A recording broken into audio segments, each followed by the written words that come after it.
time is now. Rise up, for your daughter Israel is calling you. Ladies and gentlemen, this morning with me in the studio is the legendary Jeremiah Gyang. Good morning. Good morning to you, my brother. How are you doing today? It's good to see you. Well, it's good to see you, and I have been looking forward to this day. Finally, I caught you. Quite handed. Yes, yes. No blood on my hands. All right, so what's happening? How are you and how is music? I'm very well. You know, I woke up, nothing hurts. I give all praises to the Most High. God has been good to me. Music has been very rewarding as well. Music has been a catalyst, a catalyzer for me, and I thank the Most High for that. Okay. Yes. It's very good. Now, at some point, you were everywhere, music here and there. Yeah. Tell us about that period before we get into some other, part of the conversation. That time where anywhere you go to, you hear Jeremiah Gyang here and there. Okay, yeah, there's something, it's two factors. Indeed, you're right. Once upon a time, it was me. Now it's another person. So there's, the Bible says there's time for everything under the sun. There's a season for everyone as well. There's that, and then there's also the function of understanding that everything has a phase, and there was a time that everyone was celebrating me and my music, and now it's another person's opportunity to get all that. So, yeah, it is what it is, but I have not stopped making music ever. Okay. Now, if you say there was a you and this is a different you, can you explain that? Because I know the listener out there would want to know. Yeah, no, I mean, I'm speaking more of time. It's not a different me. Okay, It's still the same me, okay. but there's everything is in phases. So just like right now, it's been a while since I've come on a radio station to sort of have a conversation. Now I'm here again. Yeah. You see what I'm saying? So sometimes you are the one everyone is talking about. Another time it is not. And that's okay. You understand what I mean? I think that's the question you're asking, except if I don't get it well. Very well, Yeah. very well. You were under a record label then. Yeah, and indeed. many believe that for one to be under a record label, that is the opportunity to blow. And Yeah. so, why suddenly did we see a withdrawal? Yeah, because my eyes opened and I realized that you should always be grateful for your 5 loaves and 2 fish. Most of the time, if you say you want to be part of a record label or work with a record label and do this or that, a lot of times your strength and the things that you are building for yourself, they end up becoming a battery for a system.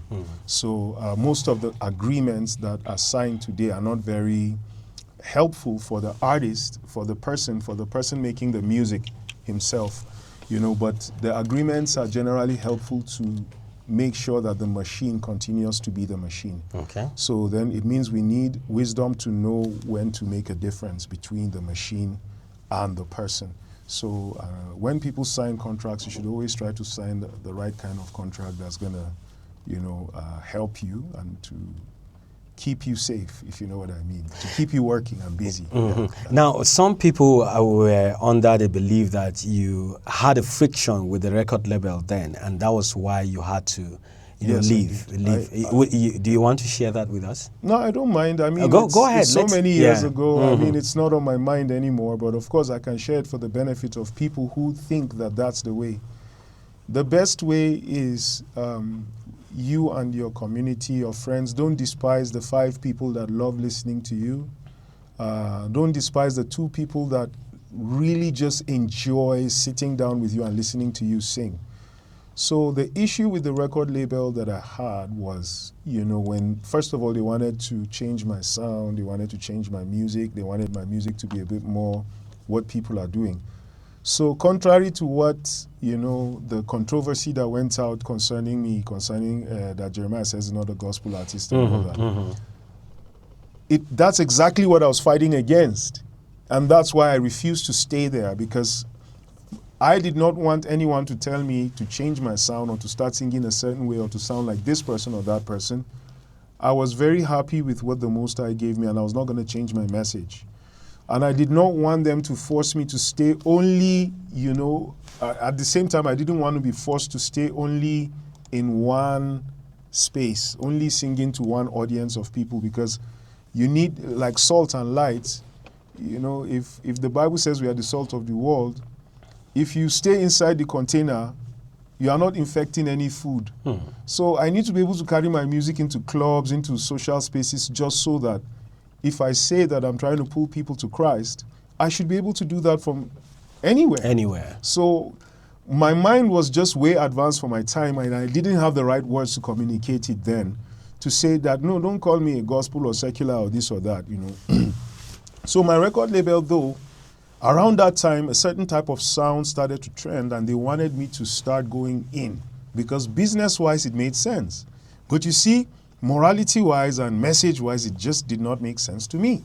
So I just refused. And, now they say, okay, you signed this, so you're in trouble. So I'm like, no.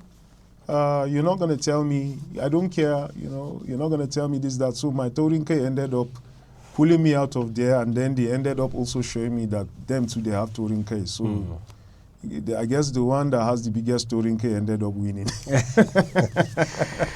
Okay, so would you say you won or they won? Well, it's is it a win-win? Interpretation. Okay. Yeah, because somebody thinks that's a win for the record label and a loss for loss me. for you. And another person will say, wow, Jeremiah, I like your integrity is intact, So it depends on what you are looking at. If somebody wants the mainstream, I lost.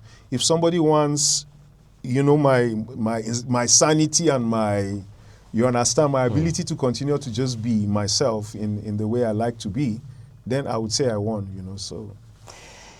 When that controversy about you talking about whether you are a gospel artist or not came up, how did you feel?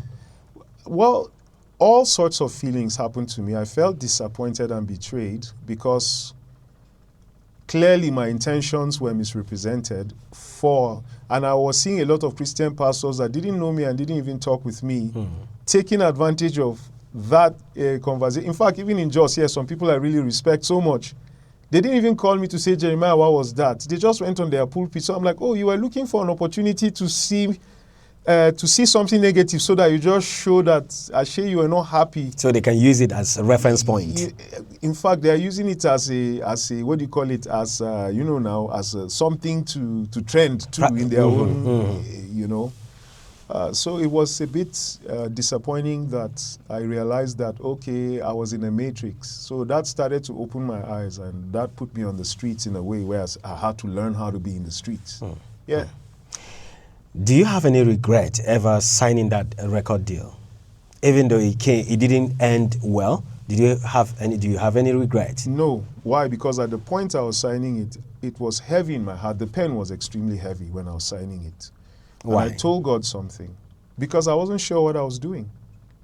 You see, it's the same guy, the guy who owns the record label. He was the lawyer that interpreted the contract for me. Oh my. So technically... You mean you didn't have your independent lawyer? Where did I get a lawyer from? I didn't know where to get a lawyer from. Then I was too young. You understand? So technically that contract is even supposed to be illegal, null and void. But who will fight for you? I am tempted to ask, even though I'm not a lawyer, I am tempted to ask, at what age was that contract 22. signed? I was 22. 22, you were already an adult, so you could make a decision, even though your decision may not be very, firm. You know the decision of a 22-year-old. You know what? 23 to be more accurate. Yes, I was 23. I was going to become 24 that same year. Yeah, Nabaka came out rather when I was 22, because I finished my recording before I even met the record label. Oh, interesting. I finished my album. So it's not like I was even paid for the production of the album. Okay. So it's like a broad daylight hijack. And everybody sided with the people that were killing me. You understand? Everyone, because guess what? If you own the propaganda machine, if you have money, everybody likes you. So that was kind of what happened to me when I got signed on that record label. So I didn't have a lawyer, nobody to interpret the contract. So basically the whole thing, when I was signing that agreement, I prayed to God and I said, please, I want you to use this to teach me everything I need to know about the music industry. And that's exactly what God did. He used that mistake to teach me everything I need to know, that everybody should stay away from it. If God has given you something, you directly will account to God for what God has given you. So you need to learn how to put your community to work for you, because it's laziness for anybody to just want to be signed so that he will not do the work. You see, people want some other people to go and represent them, not understanding that there's nobody better to represent you but you, your own self. You understand? So the thing is, you need to now we start establishing mentorship and discipleship. So now you start realizing the importance of yaran aiki, learning how to work, learning the trade from a master and spending certain time. Because one of the things I've learned, don't plant your seed in another man's compound. True. You might not have access to, a harvest. No, Even if it's sprouts. Who does the tree belong to? It's not you now. You planted it on somebody's land. So if he comes and encircles his land, how will you go and get the fruit? No access. That's my point. So that's what it means to sign off your rights to another person. So are you saying signing to a record label is not too good for an artist? It's never good. It's never good. But they are seen as platforms that project these artists. So if you are looking for fame and glory, it's good for you. That's what you are looking for. But if you are looking to be able to trade with what God has given you, you can't do that under a record label. You can only do what the record label tells you to do. You can only sing the types of songs they want you to sing. They always start in the beginning by writing it in the contract, but being flexible with you and tell you to do whatever you want. So by the time the excitement wears off, that's when they now start saying, okay, we don't want this, we don't want that song. But you've already signed.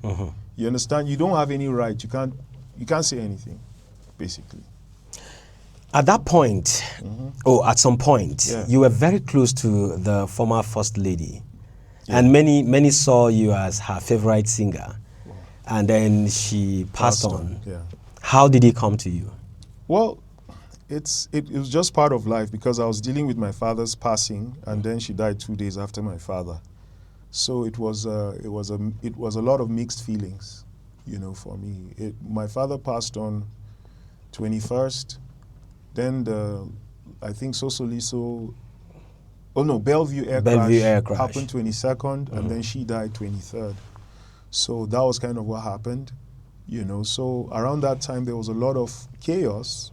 And the chaos was going through my mind as well, because I was trying to understand the gravity of what I was looking at, because I didn't understand what was happening, So it was a lot of sad news, because I lost a lot of people I knew in the air crash as well. Okay.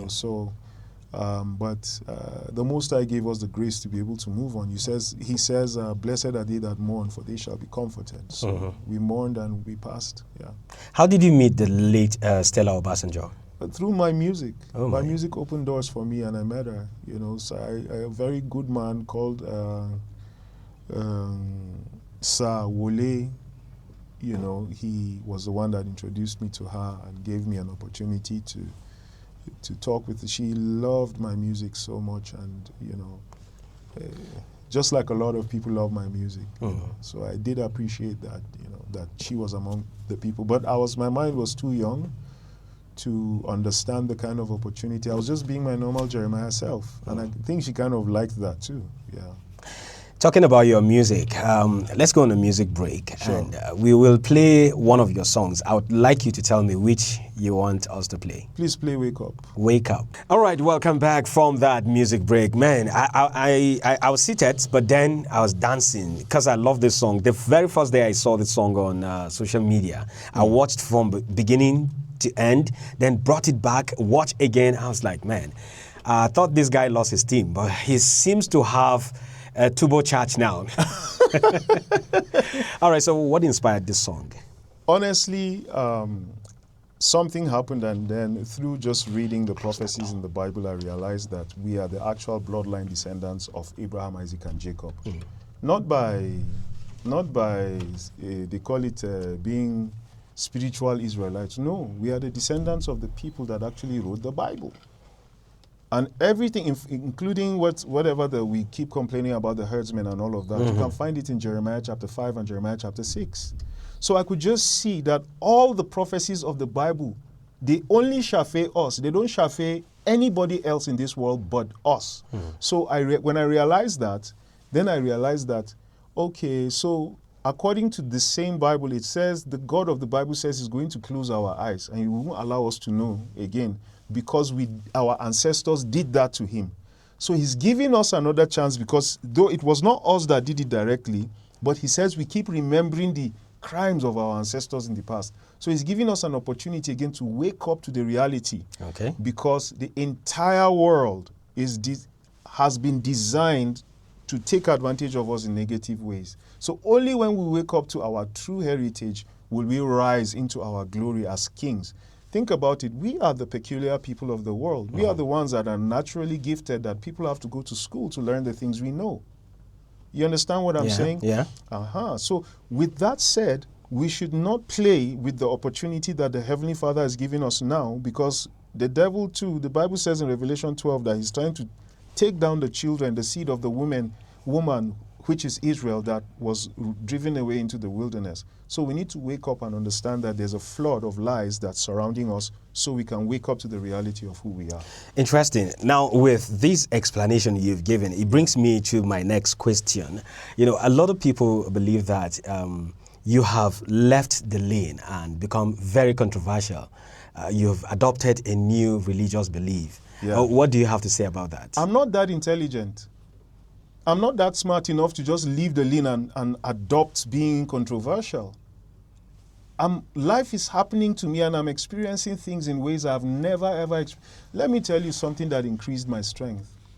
When the church turned against me and said that I said I'm not a gospel artist, then I started to ask the question, so what about what Christ said that says by their fruits you should know them? Isn't that what we are supposed to be teaching? So where's the gateway for me to come back? They refuse to know you by your fruit. Do you understand? Instead, they try to know you by what people said. Do you understand? So they are the ones that pushed me in that controversial way. I never ever wanted to be controversial in my life. In fact, let me just tell you, have you noticed I stopped going live on Facebook? There's a reason. When I was bringing this information, it's not to gather dust. I don't need it. I love my peace. So once I noticed that me trying to tell the truth, I decided, to Jeremiah, don't cast your pearls to the swine. So now I have a place where the people that want to hear these things go. And then we just talk about it without the whole dust. So I stay away from controversy whatsoever. I've never chosen that. I have stuck with the Bible. That's what my father gave me. That's the biggest inheritance he gave me. Apart from land in Jos, my father gave me the Bible. That's what he gave me. That's what he bequeathed to me. And he told me something. And I keep saying he blessed me with a curse and cursed me with a blessing. You will only succeed in kabihanyang ubangiji. So it's a blessing, but it's a curse too. You see what I'm saying? So which means I don't have any other ways to go but the way of the Most High. That's what my father was the guy that was following Baba Paul Gindri up and down, doing what? Baba would preach in Hausa, my father would change it to English. That's all I grew up knowing. Natashi Achkim Bishara, my father was Secretary General of Sabonre Donkoa, starting from the 80s into the 90s. So this is the life that I grew up in. I don't know anything else. So for the modern church to just turn around and say some of the things that they said, for me, I felt like Abel after Cain did what Cain did to him. That's how I felt. I'm like, God, can't you see my blood dripping on the ground? God, help me now. So did that stop you from being a Christian? No, I can never ever stop being a Christian. But now I'm even a better Christian. I'm the same Christian that the apostles were. I'm a pre-Constantine Christian, a real Christian, the one I see in the New Testament. That's the only type of Christianity I practice. I don't practice modern Christianity or Roman Christianity. I stay away from all that. If it's not in the Bible, it's a lie. Period. So everybody has tried to challenge it and challenge it and challenge it. I keep seeing their argument falling all around the place, around the Bible. If you stay with the Bible, you will stand when every ship is sinking. You see what I'm saying? All praises to the Most High. Yeah. If you are just joining us, well, I've been talking with Jeremiah Gyang. Sunana Dangatari. Yes, and it's obvious, Dangatani. I think I have a message here that says, "Good morning, Blunt, and my brother Jeremiah Gyang. It's been a while. I am looking forward to a plateau song at 50. This is coming, a plateau song at 50 from Jeremiah. That's it. That was it. That's my plateau song at 50. The Wake Up. Yes. Oh, interesting. In fact, if you don't mind, I want to add another one called We Are Marching. I have it here. We'll play it in the course of our conversation. Sure. Your music. Yes, sir. When the dust about your faith was up, there were also talks that you've lost it musically. Uh-oh. I never heard that before from anyone. That you've lost it musically. You don't churn out music again. You only come once in a while, give this, and you go back. What's happening to you on music? Aside what we just heard now. Always making music. I've never stopped making music. Sometimes, you see, here's the thing about it. Even a tree doesn't bear fruit 12 months of the year. So there's a season where you put out, and then there's a season where you are what? You are receiving. You see what I'm saying? And then there's also a season where you are making music for others. So I never really heard that argument from anywhere. So maybe that argument was happening in spaces that I was never privy to enter. I've always been making music. You see, when you look for me in the mainstream, you won't find me. But if you go to my stream, you will always find Maybe me. that is the reason why people think you have left music. No concert, no this, no that. Well, part of the reasons why I stay away from concerts is because I realize I don't want to make merchandise of God's people. Remember when Christ gathered a crowd of 5,000 people? He asked his disciples something. Yeah, you gathered all these people, where's the food? So that's the wrong mindset we have today making concerts. So are you saying all those gospel artists who make concerts and take gate fee from there are not doing the right thing? I did a concert in December and I took gate fee. No, I'm not saying what I'm not saying, but just gathering people, you have to have the sense to understand.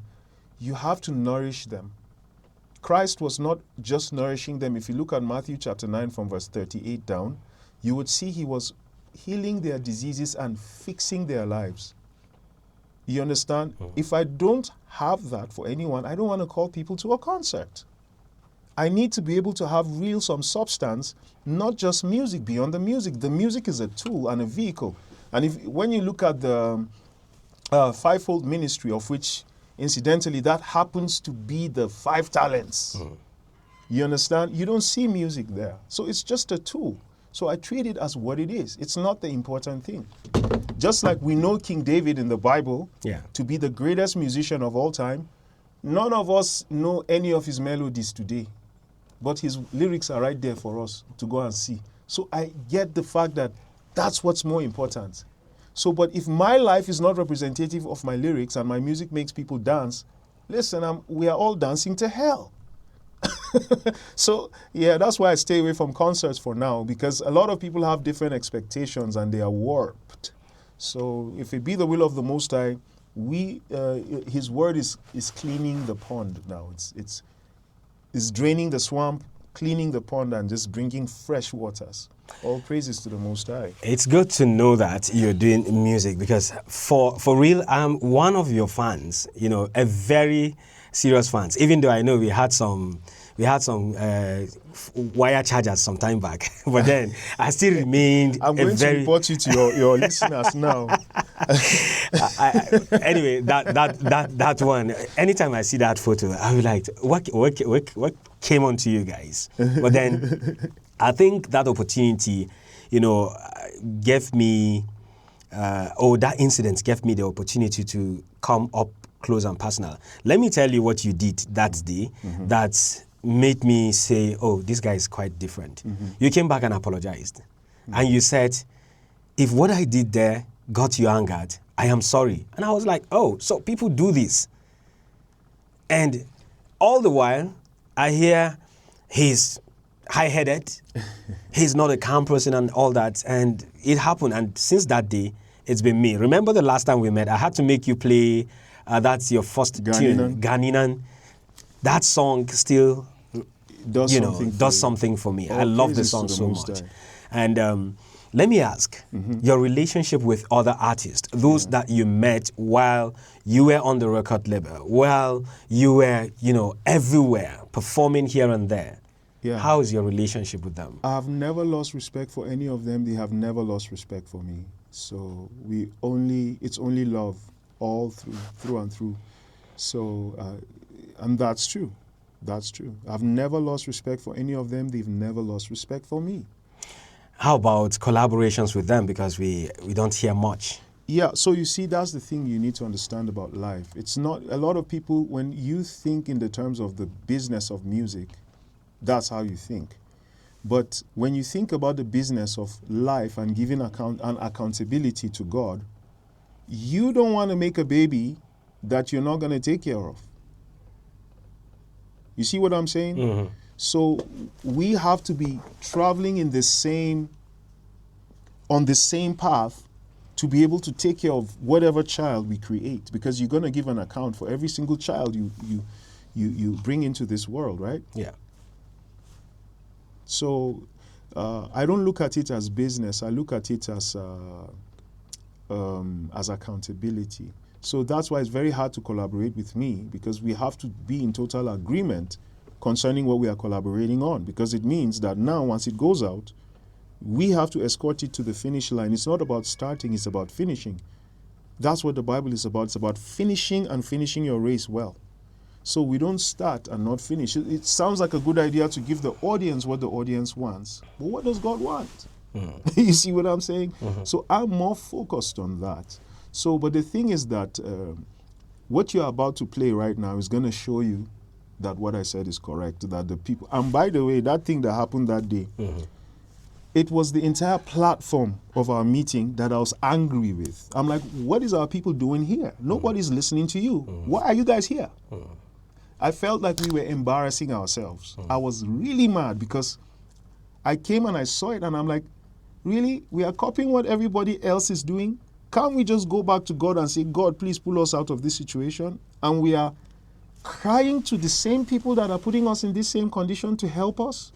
That was my anger. That was the anger that was burning in me that particular day. Yeah. Now you understand. Now I do understand. Yeah. I do understand. Let's go listen to a song, and it is titled We Are Marching. Hear this song. I want to see David. You called so many names. Yeah, including Baba Paul Gindi. Yes, and yes. my father, Gyang, and the elders of my church as well. What inspired this song? Well, it's the same spirit. Someone would say it's like you are prophesying you're leaving us. No, at all. I'm just saying I want to see them one day in Zion. So it says Armageddon soldier singing Maranatha, which means we are saying Ubangiji, Christ, please return. We are asking for Christ to come back quickly, because according to the Bible, what the Bible says Christ is coming to do is not what I've been hearing everyone else say that Christ is coming to do. Okay. Christ is coming back to restore what has been taken away from us. He's coming down to take down the nations, because most people don't know that we've been in the Great Tribulation for thousands of years, for hundreds and hundreds of years, that Matthew 24 describes the tribulation and we are still in it. So the return of Christ is to end that, but the tribulation has to end first, according to Matthew 24:29, before the real Christ of the Bible returns. So we are asking for that, because when he is coming back, we're going to see him come back with Abraham, Isaac, Jacob, with them Baba Paul, with everyone. They are coming back together. So that whole story of being caught up to meet them in the air, the dead in Christ will meet him there first to come down. It's about returning, his return. They'll meet him there, and then there will be a return, coming back right here. So right. He's coming to save us from what the nations have been doing to us. Yes. Talking you and music. Yes, sir. What is your take about the Jos music scene? You have been there. You are a producer. You're a performer as well, a good singer at that. What do you think about the growth of the music industry on the plateau before we even go out to Nigeria in general? Okay, so I mean, I'm liking it, I'm not liking it at the same time. I'm liking the skillfulness, but I'm not liking the indiscipline. Okay. Yeah, there's disorder. A lot of young people don't understand respect because they were not taught that. So they don't understand that you stand on the shoulders of people that were there before you. You understand? So the thing is, when they start to cut off themselves from their fathers, from the people that gave them the wisdom or the skill or the ability or created the platforms for them to benefit from, it's like a branch. Christ says a branch that is broken off from the tree that dwells itself will die. You understand? Because it cannot abide alone. So we all have to be on a tree. There has to be order and respect. We have to start by re-establishing our fathers, the fathers of the land musically. Okay. That's the secret. So I'm not saying there's a problem and I'm not giving the solution. No, I'm not just complaining. I'm saying we need to go back to the restoration of order. We need to start talking about the proclaimers, new life singers. We need to talk about them. Baba King Sami, Baba Matthew Adams. We need to start talking about Baba Chuan Rampam. We need to start bringing all the names of our fathers, all of them, looking for their songs and understanding what made us who we are today. Because there's a move for globalization, and if you remove yourself from the tree that the Most High has given you to deal in globalization, when Christ returns, nobody will be benefiting. So we have to establish our fathers in music first, so that now at least we fit get the kind of things we other parts of Nigeria they get. You understand? Because they always have respect for their elders. We don't have that around here much. We have it in word, but not in practice. Not in practice, Yes. all right? Yeah. And what do you think about the quest to leave Jos, to sell music outside, believing that Jos does not really, open one's opportunities to the market, into the market? So here's the thing. If you hate your house so much, who is supposed to build it for you? You see, that's the problem. The problem is we are supposed to stay here and create a market for ourselves by ourselves. When you leave your house and go somewhere because that new house is better than the one you used to be at, guess what? You are still leaving the old house damaged. And the repair work will still have to be done by someone. So most of our gifted people and that are so gifted enough to be able to build the land have been taken away by other countries. So what the Most High is doing for us is opening our eyes to be part of the solution. Because people that are not here don't really have the right to speak about here with authority. So we are here, so we are building our own house. Okay. Yes. Okay. Now, in terms of quality Yes. of music, Yes. what do you think about the Nigerian music industry? Consider this cut across whether it is gospel or different genres. What do you think about quality of our music, content-wise, production-wise, I and all think that? there's nobody that has better music than Nigeria in the world right now. I think that's how I feel and think. But it's already been hijacked. Hijacked by who? Okay, for instance, look at the Grammys and what's going on there. There's a special category that's what? African. Music category, yeah? I don't see Asian music category. You see what I'm saying? I don't see all that. So why is it different for us? So it's a hijack. Our sound is being taken over, and then we are being, put on a mini pedestal to feel like we have something. But our sound is actually being taken over by everything else. So I think the system is being reset for us to not benefit again. I don't think it's progress. A lot of people think that that's progress. I think we should be given our due honor and respect. So you are of the opinion that that category should be taken off? Put the names of the people that you're giving awards to. Just put them among other people. Don't just give us a little African category by the side. It should be a global category. You see what I'm saying? Everyone else's music is global. These little African children, let's just put them in. Come on, man. It's a hijack going on. It's a hijack going on of our dignity, our honor, to still reduce us. You see, every time we get on top of our game, they rig the system for us to start losing again. So we need to wake up to that reality. Yeah. If there is an opportunity for you to collaborate, who should we be looking out for? Wow. I don't really think of music in those terms, but one of the people I really love his music so much, I would say, and I think I've been collaborating with him. I love G Wills. Okay, yes. G Wills. Yeah, I love G Wills. Right. Yeah. And G Wills, no, I love this. He's on a different level. I love G Wills a lot. And I love Stevie Wonder. Stevie Wonder. I love Stevie Wonder. Yeah. He's old though, so I don't know if his mind is thinking in those directions, I don't see it happening, and I'm not even praying for it per se, but I'm just speaking, hypothetically. Wishfully thinking, but yeah, that's it. All right, let's close up. I know you started up, cold and all, then along the line you decided to get hooked. How's it been so far with music on the other hand? On the other hand, I think you're speaking in Paris. You have a family on the one hand, you have music on the other hand. Okay, yes. So I think God gave me wisdom on how to balance it, So my family helps me in making music as well. Okay. Yes.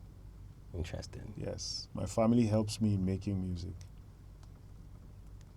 This is quite vague. That's why I'm quiet. Oh, it's vague. Okay, it's not. So basically, I have a different kind of setup. The setup helps me a lot. My wife is really what you call a helpmeet. She's a good woman. She's kind. In fact, that's the primary reason why I married her, because she's kind. There's nothing that moves me on earth like kindness. She's a kind person. So I married her for that purpose, and it has been translating into her children. So her children are basically, they have a beautiful music teacher that's teaching them music. Oh, your children are also taking the path of music? No, I'm just putting it on the table as an option. Like my first daughter, she knits and crochets and sells internationally already, so it's, they really do help me because they are like my inspiration. Literally. At home, I just feel so blessed to have them around. Right. What's your message to your fans out there and everyone who has, received a clearance today about the true state of Jeremiah Gyang? Now that they know you have not left music, you never left music, all the controversies and all that, Jeremiah Gyang is very much on ground. What is your message to them? We should all wake up and get out of the matrix. All of us, we should wake up together. Let's rise up from the matrix and let's become a support system for one another. So there was so kayafi muso yengida. Muso kamu mutemeke kamu murufa ma kamu asiri. Yeah, love conquers all things. Thank you so much for being a part of the show this morning. We will be playing a song.